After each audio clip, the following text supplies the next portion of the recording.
Assalamualaikum warahmatullahi wabarakatuh. Materi hari ini adalah tentang akad musyarakah. Akad musyarakah. Yang pertama kita akan membahas tentang pengertian musyarakah. Menurut bahasa, merupakan persekutuan dua orang atau lebih sehingga antara masing-masing sulit dibedakan atau tidak dapat dipisahkan. Kemudian ada akad kerjasama antara dua belah pihak atau lebih untuk usaha tertentu di mana masing-masing pihak memberikan kontribusi dana dengan ketentuan bahwa keuntungan dibagi berdasarkan kesepakatan. Sedangkan untuk kerugiannya nanti berdasarkan porsi kontribusi dana. Ini merupakan pengertian musyarakah. Selanjutnya karakteristik akad musyarakah. Model musyarakah dapat diberikan dalam bentuk kas, setara kas, atau aktiva non-kas, termasuk aktiva tidak berwujud seperti lisensi dan hak paten, sesuai dengan syariah. Kemudian, setiap mitra harus memberi kontribusi dalam hal modal dan pekerjaan. Dalam akad musyarakah, keuntungan atau pendapatan musyarakah itu dibagi di antara mitra musyarakah berdasarkan kesepakatan, sedangkan kerugiannya dibagi secara proporsional berdasar modal yang disetorkan. Kemudian keuntungan menggunakan nisbah yang telah disepakati dan menggunakan nilai realisasi keuntungan. Selanjutnya, karakteristik akad musyarakah musyarakah ya adalah akad musyarakah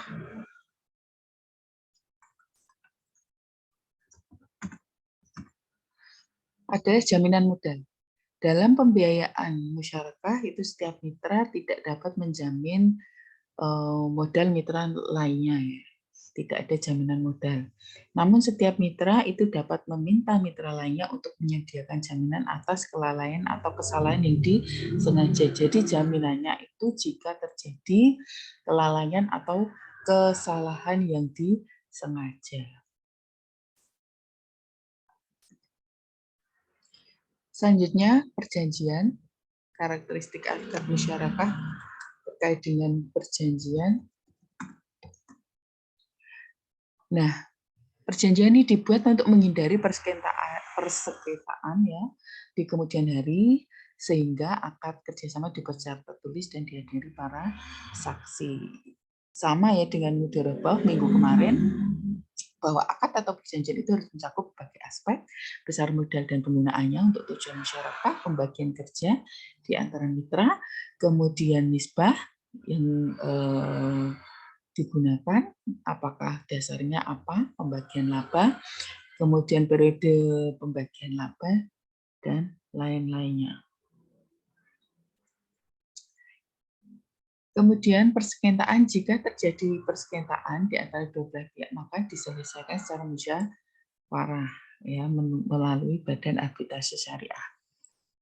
Hikmah dari akad musyarakah atau manfaat dari musyarakah adalah adanya nilai ajaran Islam tentang gotong royong atau ta'awun, kemudian ukhuwah, persaudaraan dan keadilan. Ya. Ini adalah hikmah dari musyarakah. Kemudian untuk skema musyarakah di mana ada mitra 1 dan mitra 2, dua mitra. Kalau mudharabah kemarin antara pemilik modal dan pengelola dana atau pengelola modal, tetapi kalau skema musyarakah itu ada dua mitra, yaitu mitra 1 maupun mitra 2. Ya. Kemudian ada sama-sama berkontribusi dalam proyek atau usaha. Nah, kemudian jika terjadi keuntungan bagi hasilnya itu sesuai dengan nisbah yang telah disepakati. Ya.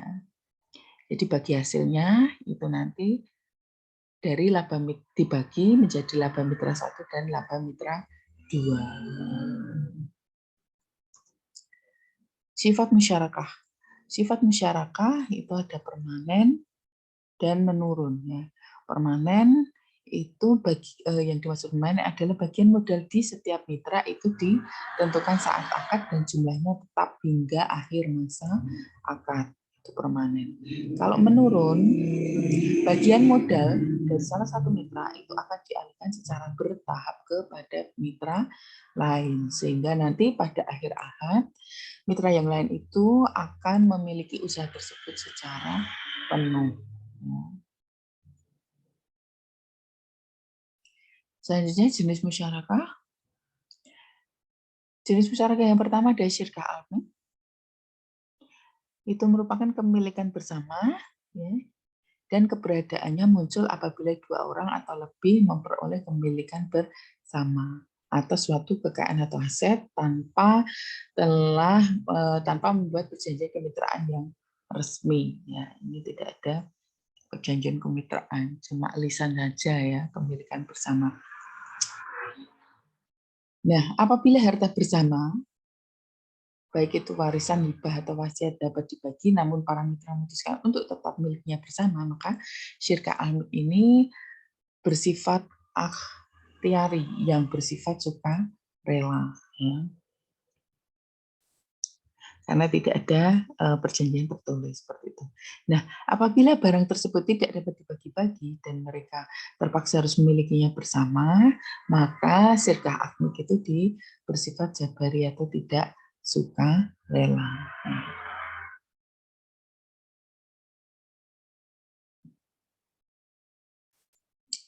Selanjutnya syirkah al-uqud atau kontrak, jadi kemitraan yang tercipta dan kesepakatan dua orang atau lebih untuk bekerja sama untuk mencapai tujuan tertentu, di mana setiap mitra dapat berkontribusi dengan modal atau kerja, serta berbagi keuntungan dan kerugian. Nah, syirkah jenis ini dianggap sebagai kemitraan yang sungguhnya, ya, karena para pihak yang bersangkutan itu secara sukarela berkeinginan untuk membuat suatu kerjasama investasi dan berbagi untung dan risiko. Ya, karena ada perjanjian tertulisnya atau kontraknya, ya, itu.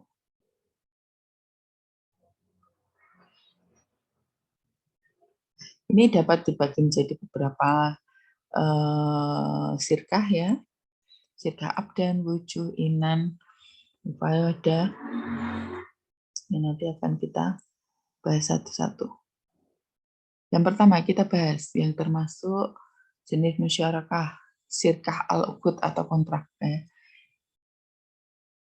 di mana bentuk syirkah antara dua pihak atau lebih dari kalangan pekerja atau profesional, di mana mereka sepakat untuk bekerja sama, mengerjakan suatu pekerjaan dan berbagi penghasilan yang diterima.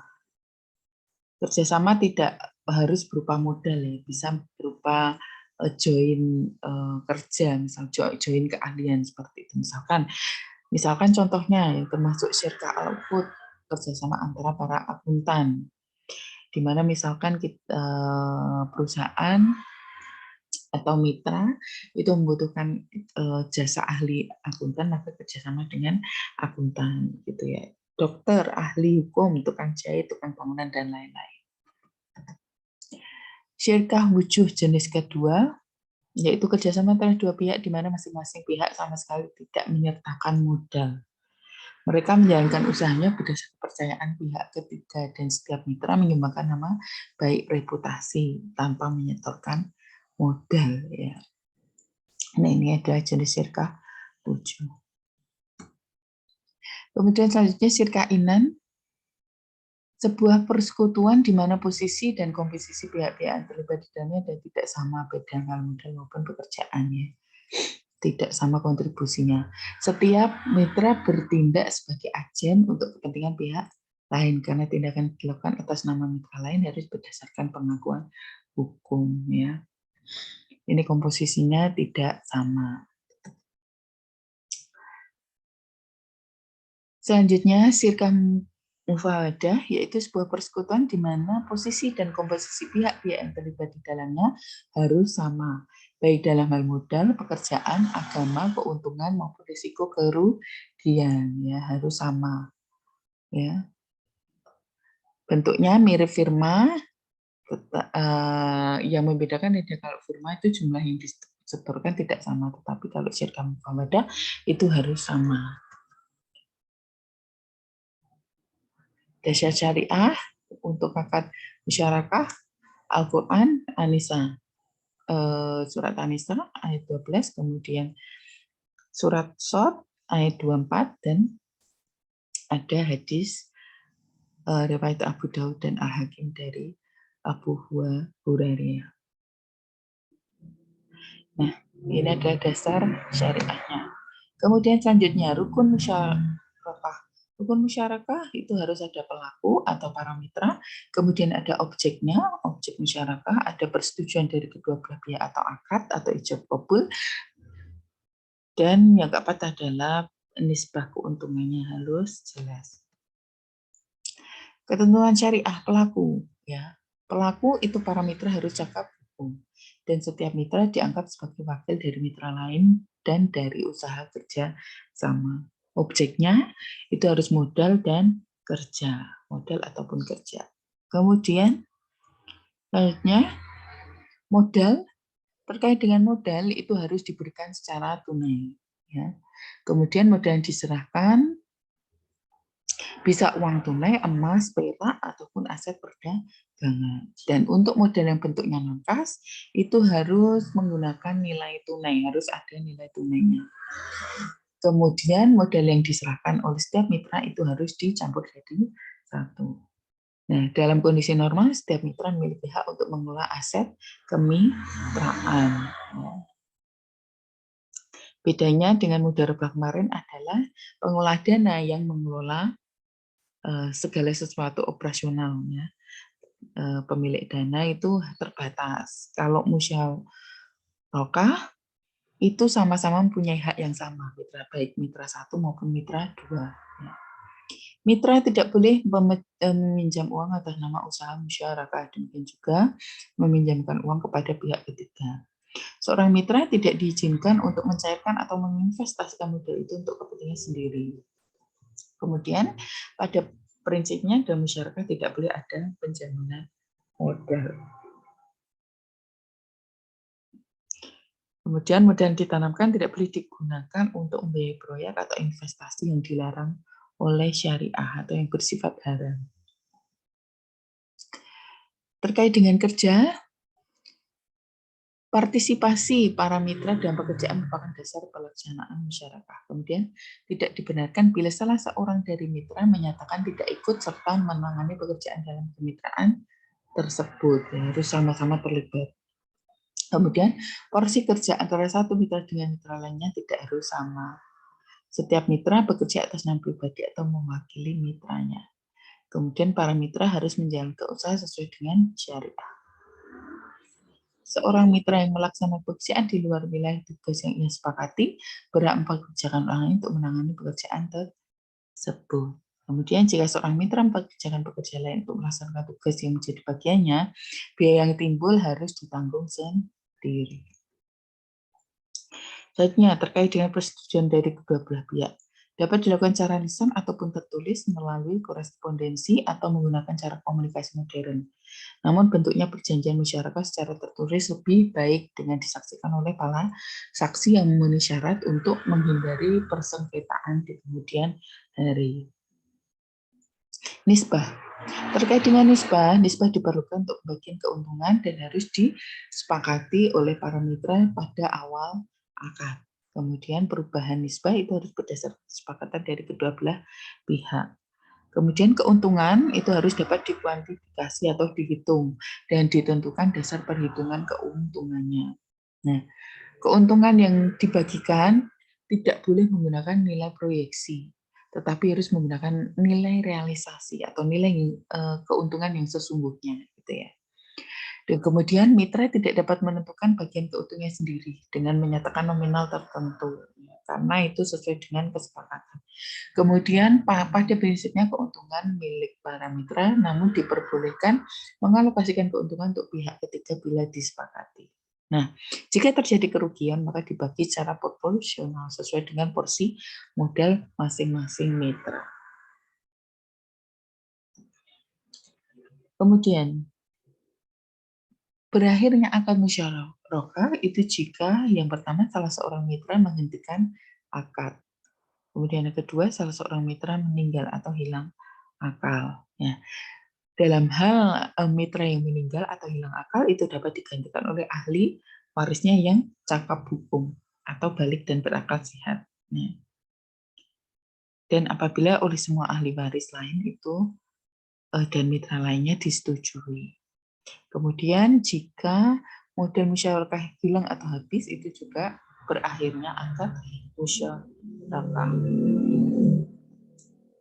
Kemudian untuk penentuan nisbah, pembagian keuntungan proporsional sesuai modal ya.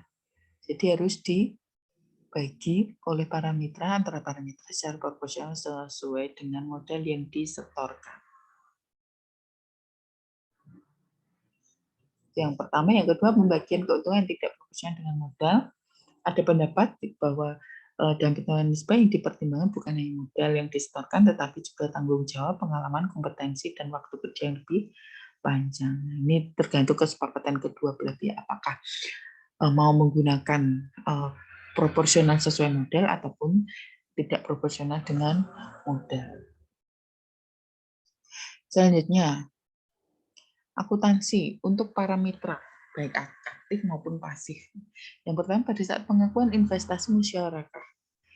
Ya, investasi musyarakah itu diakui pada saat penyerahan kas atau aset kas untuk usaha musyarakah. Ya. Kemudian untuk pengukuran dari investasi pada saat pengukuran investasi musyarakah. Ya. Jurnalnya pada saat mitra aktif itu mengeluarkan biaya pra-akad atau biaya sebelum akad, itu jurnalnya debit uang muka akad, kreditnya kas. Kemudian jika terjadi apabila mitra lain sepakat biaya ini dianggap sebagai bagian dari investasi, kalau ini tadi mengeluarkan kasnya, tetapi jika diperhitungkan menjadi bagian dari investasi musyarakah, itu jurnalnya debit investasi musyarakah, kreditnya uang muka akad.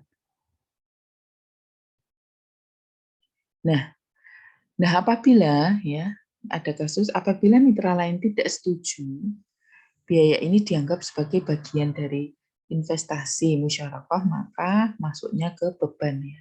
Beban musyarakah debit, kreditnya uang muka akad. Kemudian apabila investasi dalam bentuk kas, itu akan dinilai sebesar jumlah yang diserahkan. Jurnalnya investasi musyarakah, kas, debit, kreditnya kas.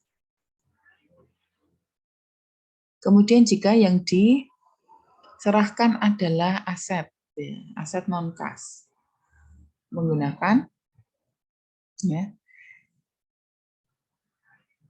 aset non-kas. Nah, jika nilai wajar aset non-kas yang diserahkan itu lebih besar dari nilai bukunya, maka selisihnya itu nanti dicatat dalam akun selisih penilaian aset musyarakah.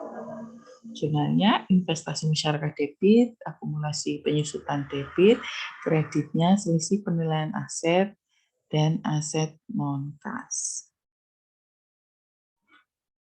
Ini jika nilai wajar aset non-kasnya lebih besar dari nilai buku.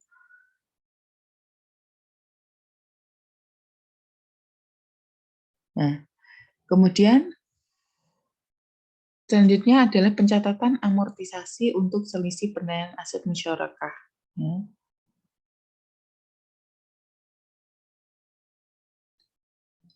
Jurnalnya selisih penilaian aset musyarakah debit, kreditnya keuntungan. Nah, kemudian jika nilai wajar dari non asetnya itu yang diserahkan itu lebih, kalau tadi lebih besar, kalau ini lebih kecil dari nilai buku, maka selisihnya dicatat sebagai kerugian. Jurnalnya debit investasi musyarakah, debit akumulasi penyusutan, debit kerugian, kreditnya aset non kas. Kemudian, apabila investasi dalam bentuk aset non-kas dan di akhir akad akan diterima kembali, maka aset non-kas musyarakah itu disusutkan berdasar nilai wajarnya.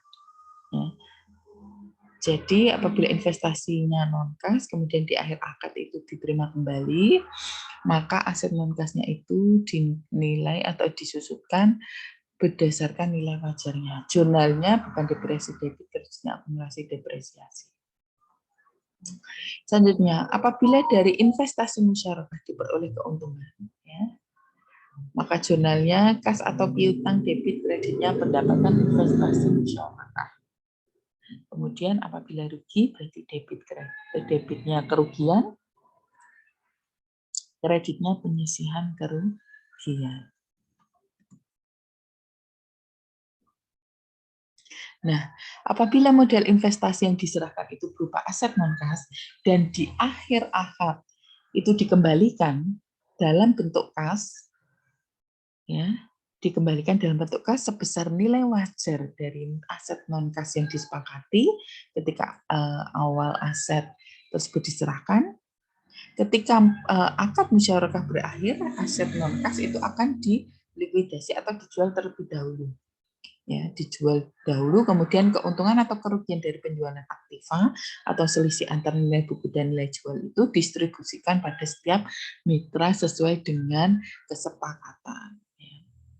Jika untung, aset yang dijual untung, maka jurnalnya piutang debit, kreditnya pendapatan. Jika rugi, maka dicatat debit kerugian, kreditnya penyisihan kerugian.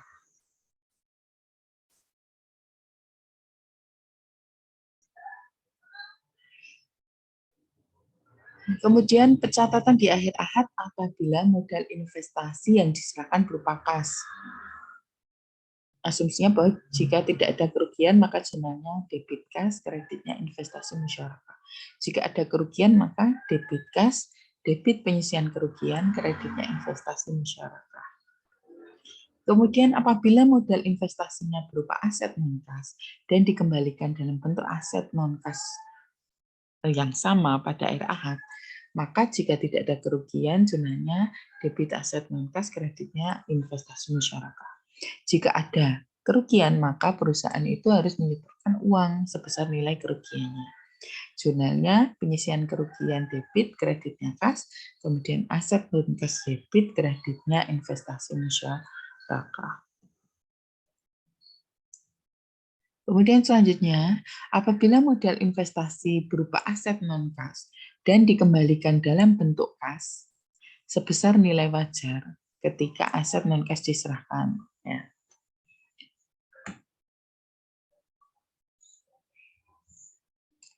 Jika tidak ada penyisihan kerugian dan penjualan aset non-kas menghasilkan keuntungan, maka jurnalnya kas debit, kreditnya investasi masyarakat dan piutang. Jika ada penyisihan kerugian dan penjualan aset kas menghasilkan keuntungan, berarti jurnalnya debit kas, penyisihan kerugian debit, kreditnya investasi masyarakat dan piutang.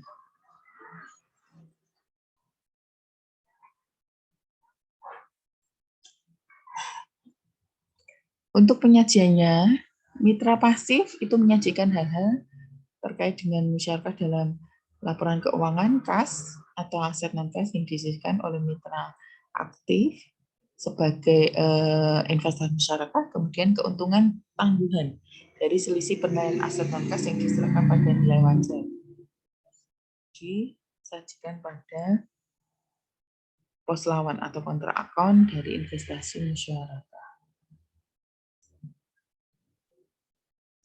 Kemudian selanjutnya akuntansi untuk pengolah dana.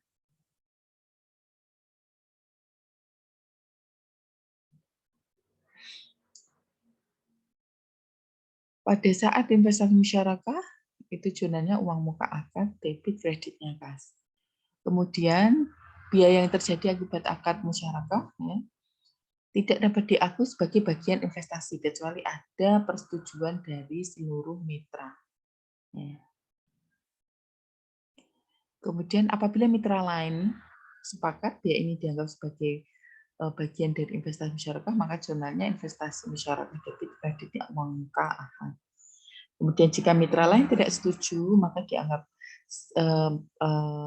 biaya ini dianggap sebagai apabila mitra lain tidak setuju dianggap sebagai investasi musyarakah, maka masuk beban investasi musyarakah, debit kreditnya uang muka akad.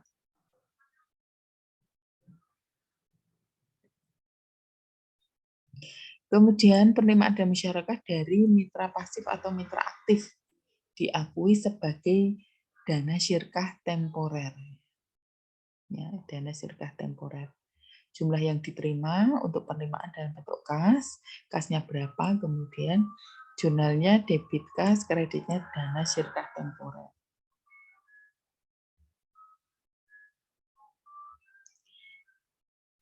Nah, dana syirkah temporer itu harus dipisahkan ya, antara dana yang berasal dari mitra aktif maupun mitra pasif. Kemudian nilai wajar untuk penerimaan dalam bentuk aset non-kas, jika bentuknya aset non-kas maka debit aset non-kas, kreditnya dana syirkah temporer. Kemudian apabila di akhir akad aset non-kas tidak dikembalikan, maka yang mencatat beban depresiasi adalah usaha musyarakah atas dasar nilai wajar dan disusutkan selama masa akad atau selama umur ekonomis. Sedangkan jika dikembalikan, yang mencatat beban depresiasi adalah mitra yang menyerahkan aset non-kas sebagai modal investasinya.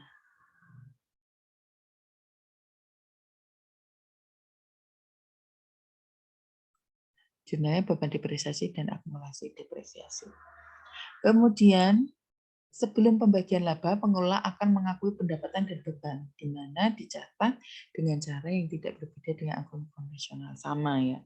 Jurnal penutupnya yaitu beban, pendapatan debit, kreditnya beban, dan pendapatan yang belum dibagikan.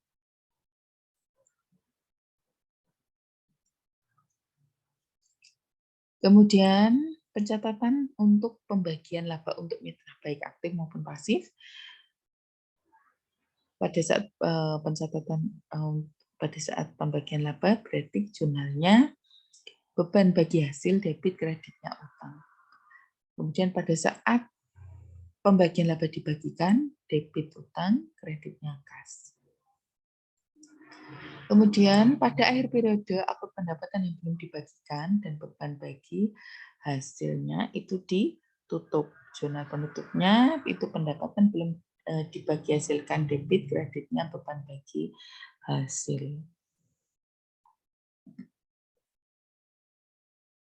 Nah, jika pengelola itu mengakui adanya kerugian, jurnal penutupnya yaitu jika ada kerugian, debit pendapatan, debit kerugian yang belum dialokasikan, kreditnya beban. Kemudian untuk pengakuan pendistribusian kerugian, jurnalnya debit pengisian kerugian, kreditnya kerugian yang belum dialokasikan. Nah, kemudian selanjutnya pencatatan yang dilakukan pada akhir akad. Nah, apabila dana investasi yang diserahkan itu berupa kas, itu jurnalnya debit dana syirkah temporer, kreditnya kas dan pengisian kerugian. Kemudian apabila dana investasi diserahkan berupa aset non-kas, dan pada akhir akad itu dikembalikan, jurnalnya debit dana syirkah temporer, kreditnya aset non-kas. Nah, jika aset itu harus dikembalikan dan terjadi kerugian, maka harus menyerahkan kas ya untuk menutup kerugian. Jurnalnya kas debit, kreditnya penyisihan kerugian.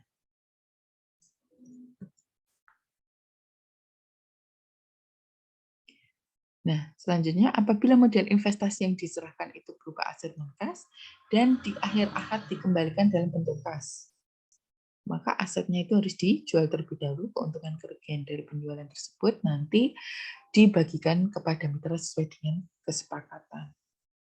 Nah, jika penjualan aset aset non kas tersebut menghasilkan keuntungan, maka jumlahnya kas debit, akumulasi depresi debit, kredit aset non kas dan keuntungan. Kemudian debit keuntungan dan kreditnya utang. Kemudian jika kerugian, kas debit, akumulasi depresi debit, kerugian debit, kreditnya aset non kas, ya, debit piutang dan kreditnya kerugian. Kemudian ketika pelunasan, asumsinya tidak ada penyisian kerugian. Ya. dan dari penjualan aset non-kas itu mengalami kerugian, maka jurnalnya dana serta temporer debit, kreditnya kas dan piutang. Kemudian jurnal selanjutnya ketika pelunasan, apabila ada penyisian kerugian dan dari penjualan mengalami kerugian, berarti debit dana serta temporer, kreditnya kas atau kewajiban, piutang, dan penyisian kerugian piutang.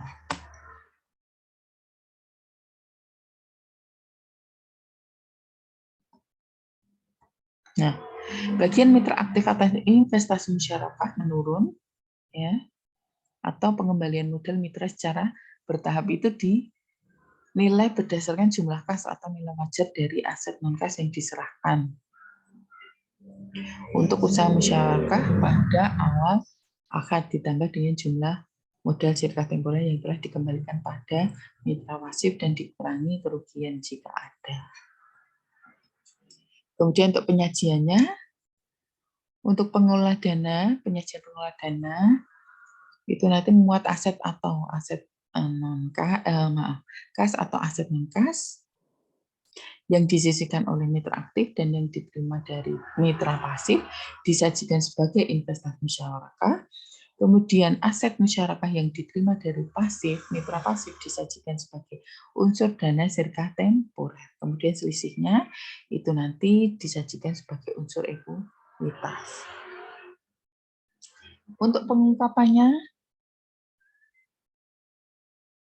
itu isi kesepakatan utama usaha musyarakah seperti porsi dana, pembagian hasil usaha, aktivitas usaha musyarakah, kemudian pengungkapan untuk pengelolaan usahanya, ya, jika tidak ada mitra aktif, kemudian pengungkapan yang diperlukan menurut atau sesuai PSAK nomor 101 tentang penyajian laporan keuangan syariah. Nah, demikian untuk materi hari ini. Silahkan absen di kolom komentar dengan nama dan name. Assalamualaikum warahmatullahi wabarakatuh.